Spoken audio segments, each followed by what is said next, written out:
নমস্কার বন্ধুরা, কথক কৌশিকের গল্পের আসরে আপনাদের স্বাগত। আশা করি আপনারা সবাই সুস্থ আছেন। বন্ধুরা, আজ আপনারা শুনবেন আমাদের প্রাণের লেখক বিভূতিভূষণ বন্দ্যোপাধ্যায়ের রচিত মেডেল।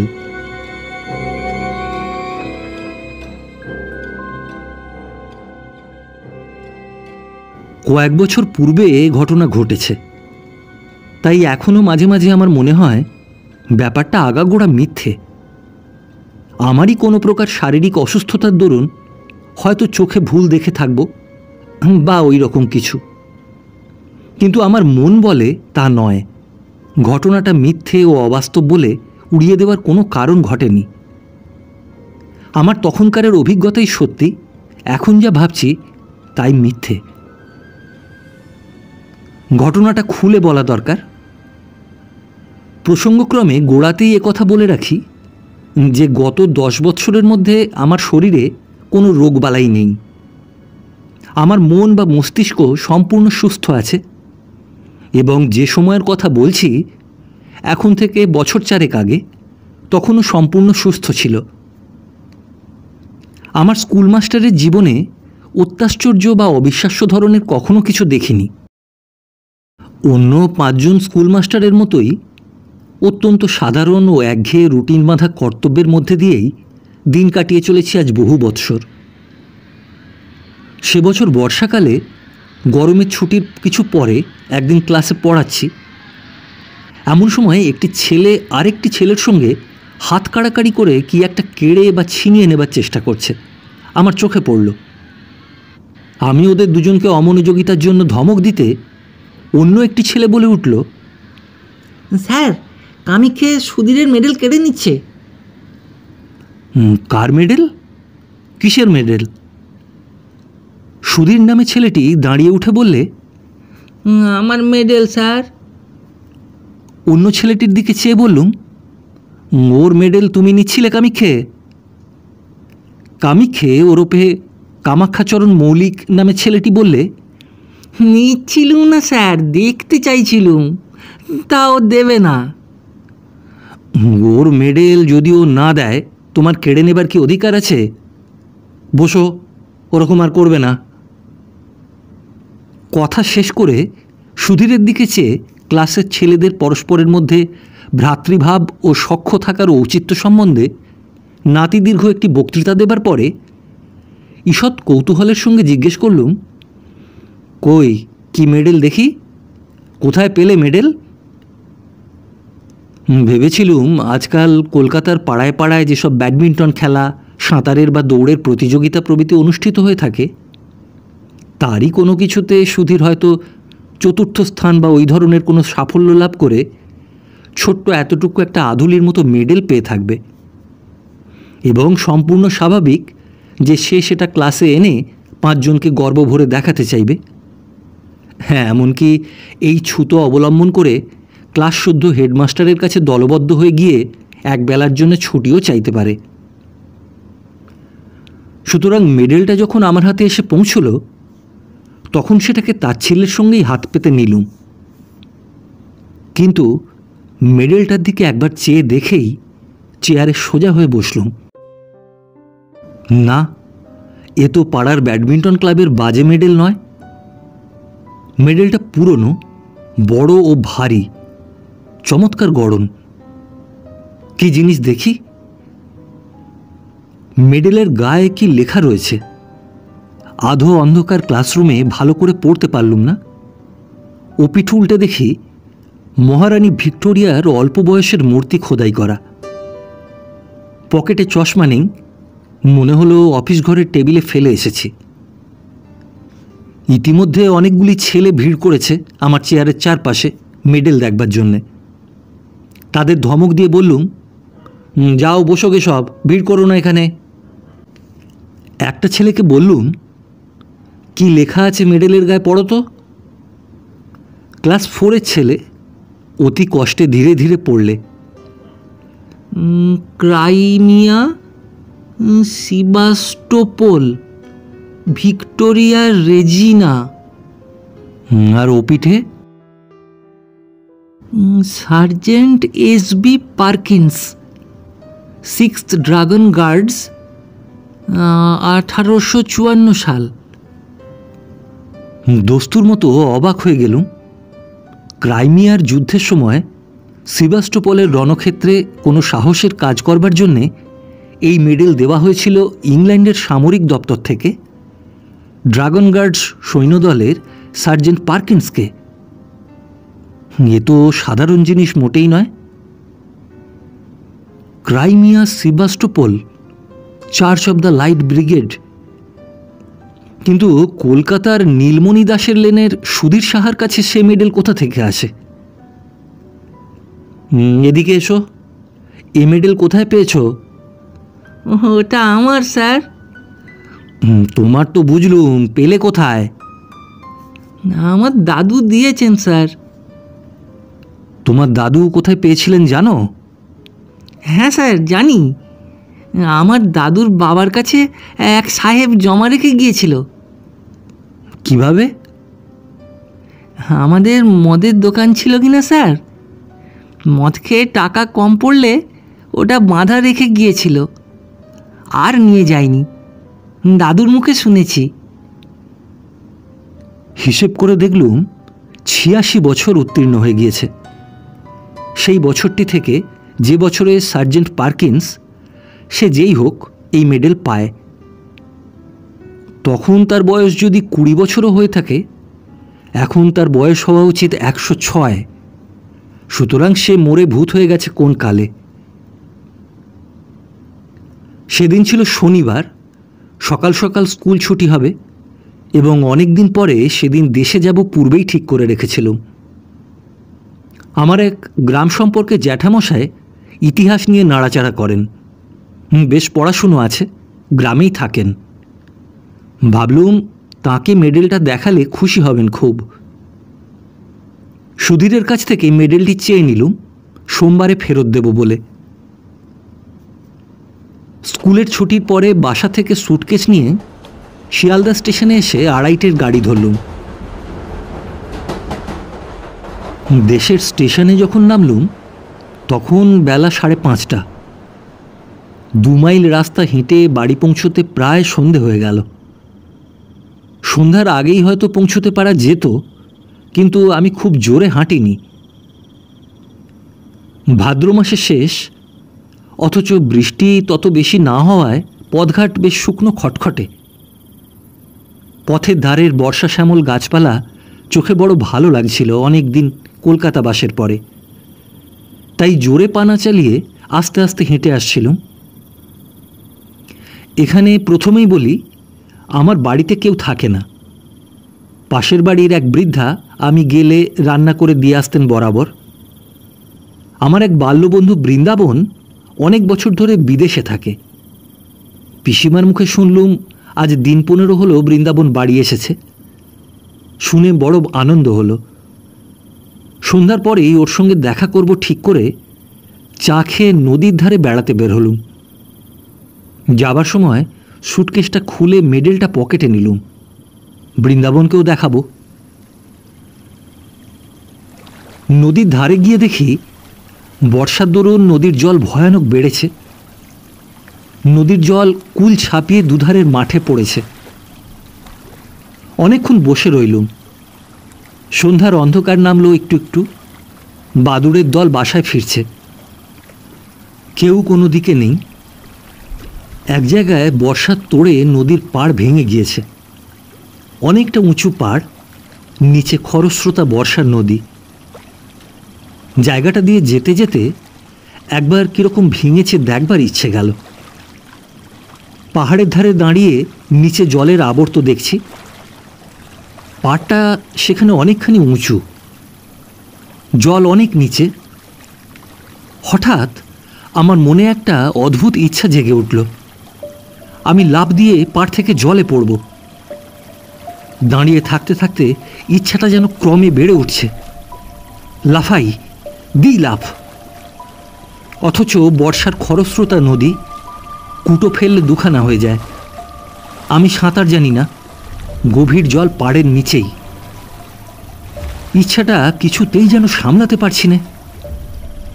এমনকি আমার মনে হলো আর কিছুক্ষণ থাকলে লাফ দিতেই হবে, নইলে আমার জীবনের সুখ চলে যাবে।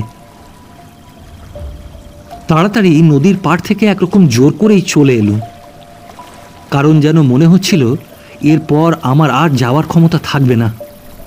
পা দুটো যেন ক্রমশ শীষের মতো ভারী হয়ে উঠছে। এরপর ওই বিপজ্জনক নদীর পাড় থেকে পা দুটোকে নাড়াবার ক্ষমতা চলে যাবে আমার। নদীর ধার থেকে বৃন্দাবনদের বাড়ি আসবার পথে ওসব ইচ্ছে আর কিছু নেই। আমি নিজের মনোভাবে নিজেই আশ্চর্য হয়ে গেলুম। কি অদ্ভুত! এরকম হওয়ার মানে কি? ট্রেনে বসে অতিমাত্রায় ধূমপান করেছিলাম মনে পড়ল। এই ভাদ্র মাসের গরমে অত ধূমপান করা ঠিক হয়নি। তার ওপর বাড়ি এসে 2-3 পেয়ালা চা খেয়েছি। এসবেই ওরকমটা হয়ে থাকবে, নিশ্চয়ই তাই। বৃন্দাবনের বাড়ি গেলুম। বৃন্দাবনকে অনেকদিন পরে দেখে সত্যি আনন্দ হলো। দুজনে অনেক রাত পর্যন্ত বসে অনেক গল্প করলুম। অনেক বছর ধরে জমানো অনেক সুখ দুঃখের কাহিনী। বড় গরম আজ, কোথাও এতটুকু বাতাস নেই। ভাদ্র মাসের গুমোট গরম। বৃন্দাবন বললে, চল ভাই, ছাদে গিয়ে বসে গল্প করি, তবুও একটু হাওয়া পাওয়া যাবে। তুই আমাদের এখানে খেয়ে যাবি, মা বলে দিয়েছেন। তোদের বাড়িতেও খবর দেওয়া হয়েছে। দুজনে ছাদে উঠলুম।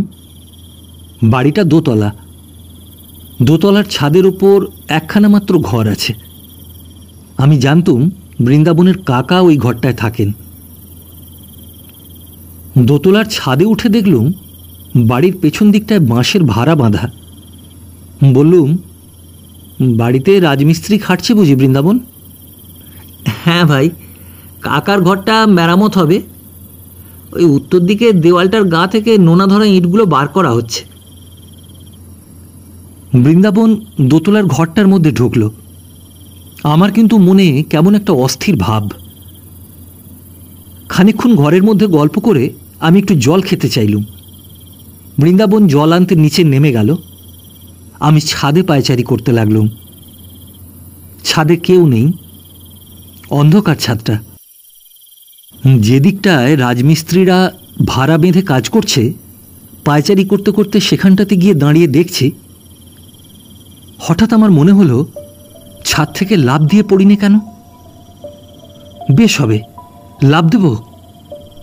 প্রায় দুর্দমনীয় ইচ্ছা হলো লাফ দেবার। লাফ দেওয়াই ভালো, লাফ দিতে হবে। দি লাফ। এমন সময় বৃন্দাবন ছাদের উপর এসে বললে, আয় ঘরের মধ্যে আয়, মা চা পাঠিয়ে দিচ্ছেন। ওখানে দাঁড়িয়ে কেন? আরও প্রায় আধ ঘন্টা কথা বলবার পরে নিচে থেকে চা ও খাবার এসে পৌঁছল। আমরা দুই বন্ধুতে অনেক রাত পর্যন্ত গল্প গুজব করলাম। তারপরে বৃন্দাবন খাওয়ার কতদূর জোগাড় হলো দেখতে নিচে চলে গেল। ঘরের মধ্যে বড় গরম। আমি বাইরের ছাদে খোলা হাওয়ায় আবার বেড়াতে লাগলুম। রাজমিস্ত্রিদের ভাড়ার কাছে এসে দাঁড়িয়ে আমার মনে হলো, লাফ এবার দিতেই হবে। কেউ নেই ছাদে, কেউ বাধা দিতে আসবে না, এই উপযুক্ত অবসর। সঙ্গে সঙ্গে আমার মনের গভীর তলায় কে যেন বলছে, লাফ দিও না মূর্খ, লাফ দিও না, পড়ে চূর্ণ হয়ে যাবে। আমার মাথার মধ্যে কেমন ঝিমঝিম করছে। কতক্ষণ পরে জানি নে, এবং কিসে থেকে কি হলো তাও জানি নে। হঠাৎ বৃন্দাবনের চিৎকারে আমার চমক ভাঙল। দেখি বৃন্দাবন আমাকে হাত ধরে টেনে তুলছে। এ কি সর্বনাশ! আরে তুই লাফ দিয়ে পড়লি দেখলুম যেন। ভাগ্যিস বাঁশে পা বেঁধে গিয়েছে, তাই রক্ষে। আরে কি হলো তোর? আমার মাথা যেন কেমন ঘুরছিল, গা ঝিমঝিম করছিল। বৃন্দাবনকে বললুম, আমি ভাই কিছুই জানি নে তো। বৃন্দাবন ঘরের মধ্যে নিয়ে গিয়ে আমায় শুইয়ে দিলে। সকলে বললে, ট্রেনে আসার দরুন আর গরমে শরীর কীরকম খারাপ হয়ে মাথা ঘুরে পড়ে গিয়েছিলুম। আমি জানি মাথা ঘুরে পড়ে আমি যাইনি, লাফ আমি ইচ্ছে করেই দিয়েছিলুম। তবে ঠিক যে সময়টাতে আমি লাফ দিয়েছি সে সময়ের কথাটা আমি অনেক চেষ্টা করে কিছুতেই মনে করতে পারলুম না। বিছানায় শুয়ে বেশ সুস্থ বোধ করতে লাগলুম। পাশ ফিরতে হঠাৎ যেন কি একটা শক্ত জিনিস বুকের কাছে ঠেকল। পকেটে হাত দিয়ে দেখি সুধীরের সেই মেডেলটা। আশ্চর্য, এটার কথা এতক্ষণ একেবারে ভুলেই গিয়েছিলুম। বৃন্দাবনকে সেটা দেখালুম। ওদের বাড়ির সকলে মেডেলটা হাতে করে ঘুরিয়ে ঘুরিয়ে দেখলে। রাত্রিরে নিজের ঘরে এসে শুয়ে পড়লুম। আমার বাড়িতে কেউ নেই বর্তমানে, একাই থাকি এক ঘরে। একটা জিনিস লক্ষ্য করছি, যখন থেকে বৃন্দাবনের বাড়ি থেকে বার হয়ে পথে পা দিয়েছি তখন থেকেই কেমন এক ধরনের ভয় করছে আমার। বাড়িতে যখন ঢুকলুম তখন ভয়টা যেন বাড়ল। একা ঘরে কতবার এর আগে শুয়েছি, এমন ভয় হয়নি কোনোদিন মনে। না, শরীরটা সত্যিই খারাপ। শরীর খারাপ থাকলে মনও দুর্বল হওয়া খুবই স্বাভাবিক। আলো নিভিয়ে শুয়ে পড়লুম। আমার শিয়রের কাছে একটা বড় জানলা, জানলা দিয়ে বাড়ির পেছনের বন বাগান চোখে পড়ে। বেশ জ্যোৎস্না উঠেছে, কৃষ্ণপক্ষের একাদশীর জ্যোৎস্না। হাওয়া আসবে বলে জানালা খুলে রেখেছি। কতক্ষণ ঘুম হয়েছিল জানি নে, ঘণ্টাখানেকের বেশি হবে না। হঠাৎ ঘুম ভেঙে গেল। মনে হতে লাগলো আমার শিয়রের দিকে জানলায় কে দাঁড়িয়ে, যেন মাথা তুলে সেদিকে চেয়ে দেখলেই তাকে দেখা যাবে। কথাটা মনে হওয়ার সঙ্গে সঙ্গে ভীষণ ভয় হলো, অথচ কিসের যে ভয় জানি নে। এমন ভয় যে কিছুতেই শিয়রের জানলার দিকে তাকাতে পারলুম না। চোখে না দেখলেও আমার বেশ মনে হলো জানলার গড়াদেতে দুটো হাত রেখে কে দাঁড়িয়ে আছে। জ্বলন্ত চোখে সে আমার দিকে চেয়ে রয়েছে। আমি ওদিকে চাইলেই দেখতে পাব। প্রাণপণে চোখ বুজে শুয়ে রইলুম, কিছুতেই চাইব না। ঘুমোবার চেষ্টা করলুম, কিন্তু ঘরের মধ্যে কোথাও কি ইঁদুর পচেছে? কিসের পচা গন্ধ, যেন আয়োডিন, লিন্ট, মলম প্রভৃতি উগ্র গন্ধের সঙ্গে পচা ক্ষতের গন্ধ মেশানো। এতকাল বাড়িতে থাকা নেই, যার ওপর বাড়িঘর পরিষ্কার রাখার ভার সে কিছুই দেখাশোনা করে না বোঝা গেল। কি যেন আমার মনের ভেতর বলছে, চেয়ে দেখো, তোমার মাথার শিয়রের জানলার দিকে চেয়ে দেখো না। ঘরের চারিধারে কিসের যেন একটা প্রভাব, কোনো অমঙ্গলজনক, হিংস্র, উগ্র, অশান্ত ধরনের ব্যাপারটা ঠিক বলে বোঝানো যায় না। আমি যেন ভয়ানক বিপদগ্রস্ত। সে এমন বিপদ যা আমাকে মরণের দোর পর্যন্ত পৌঁছে দিতে পারে। এমনকি সে দোরের চৌকাঠ পার করে অন্ধকার মৃত্যুপুরীর হিমশীতল নীরবতার মধ্যে ডুবিয়ে দিতেও পারে। হ্যাঁ, আমি চাইব না, কিছুতেই চাইব না শিয়রের জানলার দিকে। কিন্তু যে প্রভাবই হোক, আমার ঘরের মধ্যে দেওয়ালের এপিঠে তার অধিকার নেই। বহুকাল ধরে পূর্বপুরুষেরা বাস্তু শালগ্রামের অর্চনা করেছেন এ ঘরে, এর মধ্যে কারও কিছু খাটবে না। আমার মনই আবার এই কথাগুলি যেন বললে। অন্ধকার রাত্রে নির্জন ঘরে মন কত কথা কয়। জানলার ধারে কি যেন একটা শব্দ হলো, অদ্ভুত ধরনের শব্দটা। কে যেন জানলার গড়াদের উপর টোকা দিয়ে আমার দৃষ্টি আকর্ষণ করতে চাইছে। একবার, দুবার, তিনবার ভয় আমার বুকের মধ্যে ঢিপ ঢিপ করতে লাগলো। কাউকে ডাকবো চিৎকার করে? একবার চেয়ে দেখবো জানলার দিকে জিনিসটা কি? হঠাৎ আমার মনে পড়ল, একটা ধাড়ি বেঁজি অনেকদিন থেকে বাইরের দেওয়ালে কড়িকাঠের খোলে বাসা বেঁধে আছে। আজ বিকেলেও সেটাকে একবার দেখেছি। জানলার উপরকার কাঠে সেটা পোকামাকড় বা জোনাকি ধরেছে, তারই শব্দ। কথাটা মনে হতেই মনের মধ্যে সাহস আবার ফিরে এলো। উফ, ঘাম দিয়ে জ্বর ছেড়ে গেল যেন। শরীর অসুস্থ থাকলে কত সামান্য কারণ থেকে ভয় পায় মানুষ। পাশ ফিরে এবার ঘুমোবার চেষ্টা করলুম, স্বস্তির নিঃশ্বাস ফেলে। কিন্তু আমার এ ভাব বেশিক্ষণ স্থায়ী হলো না। এ ধারণা আমার মন থেকে কিছুতেই গেল না যে আজ রাত্রে আমি একা নই, আরও কে এখানেই আছে। নিদ্রাহীন চোখে সে আমার উপর খর দৃষ্টি দিয়ে পাহারা রেখেছে। আমায় সে নিরাপদে বিশ্রাম করতে দেবে না আজ। বারবার ঘুম আসে, আবার তন্দ্রা ছুটে যায়, অমনি জেগে উঠি।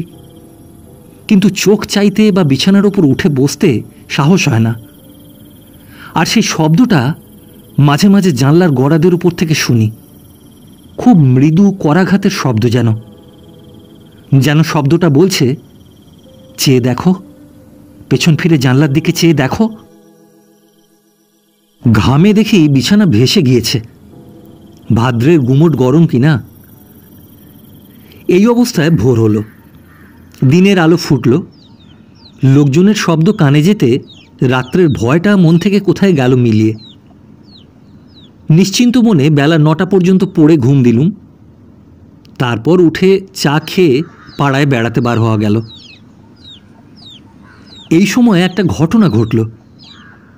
তখন আমি তার বিশেষ কোনো মূল্য দিইনি, কিন্তু পরে সব কথা মনে মনে আলোচনা করে দেখে সেটা ভারী আশ্চর্য বলেই মনে হয়েছিল। ওপাড়ার পথে আমার সেই জ্যাঠামশাইয়ের সঙ্গে দেখা। তাকে দেখাবার জন্যে আমি মেডেলটা কাল রাত্রে সঙ্গে নিয়েই বেরিয়েছিলাম, কিন্তু বৃন্দাবনের বাড়িতে নিমন্ত্রণের জন্য তার সঙ্গে দেখা করতে যেতে পারিনি। আমায় দেখে তিনি বললেন, এই যে সুরেন, ভালো আছো? কাল তুমি এসেছো শুনলুম, তখন অনেক রাত, তার ডাকলুম না। বোধহয় বৃন্দাবনের বাড়ি থেকে ফিরছিলে। তা আমি তখন ছাদে পায়চারি করছি। যে গরম গিয়েছে বাবা কাল রাত্রিরে। তা তোমার সঙ্গে লোক রয়েছে দেখে আর ডাকলুম না। তো ও লোকটি কে? খুব লম্বা বটে, যেন শিখ কি পাঞ্জাবির মতো লম্বা। তোমার বন্ধু বুঝি? তা বাঙালির মধ্যে এমন চেহারা, বেশ বেশ। আমি অবাক হয়ে জ্যাঠামশাইয়ের মুখের দিকে চেয়ে বললুম, আমার সঙ্গে লম্বা লোক কাল রাত্রিরে? সে কি জ্যাঠামশাই? জ্যাঠামশাই আমার চেয়েও অবাক হয়ে বললেন, তোমার সঙ্গে লোক ছিল না বলছো? একা যাচ্ছিলে? আমার চোখের দৃষ্টি একেবারে কি এত খারাপ হয়ে যাবে বাবা? আমি হেসে উঠলুম, বললুম, তাই হবে জ্যাঠামশাই। চোখে কীরকম ঝাপসা দেখে থাকবেন, বয়স হয়েছে। আমার সঙ্গে কেউ ছিল না। তাছাড়া আপনাদের বাড়ির সামনের আম গাছটার ছায়া কীরকম আলো আঁধার দেখেছেন চোখে, অমন ভুল হয়। জ্যাঠামশাই যেন রীতিমতো হতভম্ব হয়ে গেলেন। বললেন, কি আশ্চর্য কাণ্ড, এতটা ভুল হবে চোখে? আম গাছের এদিকে যখন তুমি টর্চ জ্বাললে, তখন দেখলুম তুমি আর তোমার পেছনে একজন লম্বা মতো লোক। তারপর তুমি টর্চ নিভিয়ে আম গাছের ছায়ার মধ্যে ঢুকলে। তখনও জ্যোৎস্নার আলো আর আম গাছের ছায়ার অন্ধকারে আমি বেশ দেখতে পেলুম লোকটি তোমার পেছনে পেছনে যাচ্ছে। তোমার মাথার চেয়েও যেন 1 হাত লম্বা, তোমার একেবারে ঠিক পেছনে। তবে খুব ভালো তো দেখতে পেলুম না। অত দূর থেকে আর আলো অন্ধকারের মধ্যে স্পষ্ট কিছু দেখা গেল না তো। এমনকি একবার এ পর্যন্ত মনে হলো তোমায় ডেকে জিজ্ঞেস করি তোমার বন্ধুটি কে। একেবারে এতটা ভুল হবে চোখে? জ্যাঠামশাইকে পুনরায় বুঝিয়ে বললুম, আমার সঙ্গে কাল কেউ ছিল না, আমি একাই ছিলুম। সুতরাং তাঁর দৃষ্টিশক্তির গোলমাল ছাড়া এই ব্যাপারের অন্য কোনো সিদ্ধান্ত করা চলে না। সারাদিন বৃন্দাবনের সঙ্গে আড্ডা দিয়ে কাটানো গেল। গতকাল রাত্রের ভয়ের ব্যাপার দিনের আলোয় এত হাস্যকর বলে আমার নিজেরই মনে হলো যে বৃন্দাবনকে সে কথাটা বলিও নি। রাত্রের ট্রেনে কলকাতায় ফিরব। বৃন্দাবনদের বাড়ি থেকে চা খেয়ে বাড়ি এসে সুটকেসটা নিয়ে স্টেশনের দিকে রওনা হয়েছি। তখনই সন্ধ্যার অন্ধকার বেশ নেমেছে। বাউরিপাড়ার বড় বাগানটার মধ্যে দিয়ে আসছি। বাগানটা পার হতে প্রায় 5-6 মিনিট লাগে। মস্ত বড় বাগান। বাগানের ঠিক মাঝামাঝি এসে হঠাৎ পেছন ফিরে চাইলুম কি ভেবে। সঙ্গে সঙ্গে আমার সারা দেহে যেন বিদ্যুৎ খেলে গেল। আচমকা ভয় আমার সর্বশরীর কাঠ হয়ে গেল। কে ওটা ওখানে দাঁড়িয়ে? রাস্তা থেকে একটু পাশে আগাছার জঙ্গলের মধ্যে আধো অন্ধকারে এক অদ্ভুত মূর্তি, খুব লম্বা। তার মাথায় ঘোড়ার বালমচির মতো সেই এক লম্বা ধরনের টুপি, পাতলা লোহার চেন দিয়ে থুতনির সঙ্গে বাঁধা। ছবিতে গোরা সৈনিকদের মাথায় যে ধরনের টুপি দেখা যায়। মূর্তিটা যেন নিশ্চল নিষ্পন্দ অবস্থায় আমার দিকে চেয়ে দাঁড়িয়ে। আমার কাছ থেকে মাত্র 10 গজ কি তারও কম দূরে। মরিয়ার মতো আরও একটু এগিয়ে গেলুম। এই ভয়ানক কৌতূহল আমাকে চরিতার্থ করতেই হবে যেন। মূর্তি নড়ে না, যেন নিশ্চল পাথরের মূর্তি। কিন্তু বেশ স্পষ্ট দেখছি 7-8 গজ মাত্র দূরে তখন মূর্তিটা। আর ঘোড়ার বালামচির লম্বা টুপি ও ইস্পাত চেনের স্ট্র্যাপ স্পষ্ট দেখতে পেলুম। আমার পা ঠকঠক করে কাঁপতে লাগলো। সারা দেহ কেমন অবশ হয়ে আসছে। মাথাটা হঠাৎ বড় হালকা হয়ে গিয়েছে। বোধহয় আর আধ মিনিট এভাবে থাকলে মূর্ছিত হয়ে পড়ে যেতুম, কারণ সেই ভীষণ মূর্তিটার মুখোমুখি আমি দাঁড়িয়ে। আমার পা দুটো বেজায় ভারী হয়েছে, নাড়বার উপায় নেই মূর্তির সামনে থেকে। কিন্তু ঠিক সেই সময় বাউরি বাগানের পথে লণ্ঠন নিয়ে কারা ঢুকল। 2-3 জন লোকের গলার শব্দ শুনে আমার সাহস ফিরে এলো। আমি ওদের ডাক দিলুম চিৎকার করে। ওরা ছুটে এলো। আমায় ওখানে বনের মধ্যে দেখে তারা খুব আশ্চর্য হয়ে বললে, ওখানে কি বাবু, কি হয়েছে? তারপর লণ্ঠন তুলে ওরা আমার মুখ দেখে বললে, ও আপনি, কি হয়েছে আপনার? মুখ একেবারে সাদা ফ্যাকাশে হয়ে গিয়েছে। ভয় টয় পেলেন নাকি? বাউরি বাগান জায়গাটা ভালো না, সন্ধ্যের পর এখানে অনেকে ভয় পায়। ওদের লণ্ঠনটা যখন উঁচু করে তুলে ধরলে আমার মুখে, সেই আলোয় দেখলুম সামনের মূর্তিটা তখনও সেখানে ঠিক সেই রকম দাঁড়িয়ে। একজন বললে, কি দেখছিলেন এখানে দাঁড়িয়ে বাবু? ওই সাঁড়া গাছটা? আর একজন বললে, গাছটার ডালপালা কেটে মাথায় ঝোপের মতো করে রেখেছে, যেন মানুষ বলে অন্ধকারে ভুল হয় বটে। চলে আসুন বাবু, চলে আসুন। আমিও দেখলুম সাঁড়াগাছই বটে। মাথার দিকের পাতাগুলো ছেঁটে গাছটাকে দেখতে হয়েছে ঠিক হর্স গার্ডসদের মতো ঘোড়ার বালামচির টুপি। লোকের চোখের কি ভুলই হয়। কাল আমি আবার জ্যাঠামশাইকে চশমা নিতে বলেছিলুম। ভেবে লজ্জা হলো মনে মনে। তিনি বৃদ্ধ লোক, তাঁর চোখের ভুল তো হতেই পারে। আমারই যখন এই অবস্থা। ওরা আমায় আলো ধরে স্টেশনে পৌঁছে দিলে। পরের দিন স্কুলে সুধীরের মেডেলটা ফেরত দিলুম। সুধীর বললে, আপনাকে দাদু একবার ডেকেছেন, আমার সঙ্গে ছুটির পর আমাদের বাড়ি আসুন, তিনি যেতে বলেছেন। সুধীরের দাদু বললেন, যাক, আমার বড় ভয় হয়েছিল মাস্টারবাবু। এই সুধীরের কাছ থেকে মেডেলটা নিয়ে গিয়েছেন দেশে শুনলাম কি না। তা আপনার দেশের ঠিকানা জানতুম না, তাহলে একটা তার করে দিতুম। ও মেডেলটা আমার বাবাকে একজন গোরা সৈন্য দিয়ে যায়। আমি তখনও জন্মাইনি। বাঁধা দিয়েছিল আর উদ্ধার করতে পারিনি। বেজায় মাতাল আর গোয়ার ছিল লোকটা। ও মেডেলের বিপদ হচ্ছে, আমাদের বংশের লোক ছাড়া অন্য কেউ নিলে তার বড় বিপদ ঘটে। আমার এক ভগ্নিপতি একবার কিছুতেই শুনলে না। অনেক কাল আগের কথা। বাড়ি নিয়ে গেল মেডেল দেখাতে, আর সেই দিনই সন্ধ্যের সময় ছাদ থেকে পড়ে মারা গেল। মৃতদেহের পকেট থেকে মেডেলটা বেরুলো। আমি কলের পুতুলের মতো শুধু বললুম, ছাদ থেকে পকেটে মেডেল পাওয়া গেল? হ্যাঁ মাস্টারবাবু, আমার নিজের ভগ্নিপতি, মিথ্যে কথা তো বলবো না। আজ 27-28 বছর আগের কথা। ওটা আরও দু একজন নিয়েছে, তক্ষুনি ফেরত দিয়ে দিয়েছে। বলে রাতে ভয় পায়, গা ছমছম করে, কে যেন পেছনে ফলো করছে বলে মনে হয়। ও বাইরের লোকের সহ্য হয় না, প্রাণ পর্যন্ত বিপন্ন হয়। তাই ভাবছিলুম একটা তার করে দেব। একটা কথা বলা দরকার। মাসখানেক পরে আমি আবার দেশে যাই। বাউরি বাগানে ঢুকে যেখানে সে রাত্রে ভয় পেয়েছিলুম, সেদিকে চেয়ে দেখে সেই সাঁড়া গাছটা কোথাও আমার চোখে পড়ল না। যে আম গাছটার ধারে সাঁড়া গাছটা দেখেছিলুম, সেখানে দিনমানে বেশ ভালো করে দেখেছি, কোথাও সে সাঁড়া গাছ নেই, বা গাছ কেটে নিলে যে গুঁড়িটি থাকবে তারও কোনো চিহ্ন নেই।